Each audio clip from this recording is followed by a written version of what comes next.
روز حضرت محمد مصطفی صلی الله علیه و سلم در مکه بود. ناگهان جبرائیل علیه السلام به نزد حضرت آمد و گفت: ای محمد صلی الله علیه و سلم، من یک نظر به سوی دوزخ کردم. نصف امت تو در دوزخ می سوختند. وقتی که این سخن را محمد مصطفی صلی الله علیه و سلم شنید، به سوی کوههای مکه دویده رفت. صحابه ها شتاب کردند، او را نیافتند. 4 روز حضرت محمد مصطفی صلی الله علیه و سلم را کافتند، ولی از او خبری نبود. بالاخره صحابه ها به نزد چوپان رسیدند. آن چوپان سرش خم بود، گوسفند بانی می کرد.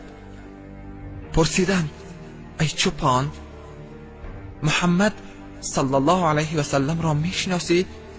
آیا او را تو دیدی؟ گفت: نه، من محمد صلی الله علیه و سلم را نمی شناسم. صحابه ها گفتند: ای چوپان، برای چی در این جایی؟ گفت: 4 روز است که گوسفندان من از جای خود حرکت نکرده اند. من هم در این مدت آب و نان نخورده ام. صحابه ها گفتند: برای چی حرکت نمی کنند؟ چوپان گفت: از همین درون غار 4 روز است که آواز گل می آید و گوسفندان من آبی چشم می ریزند. وقتی که صحابه ها وارد غار شدند، دیدند که حضرت محمد مصطفی صلی الله علیه و سلم در سجده است. او سر خویش را در سجده گذاشته بود و این سخن می گفت: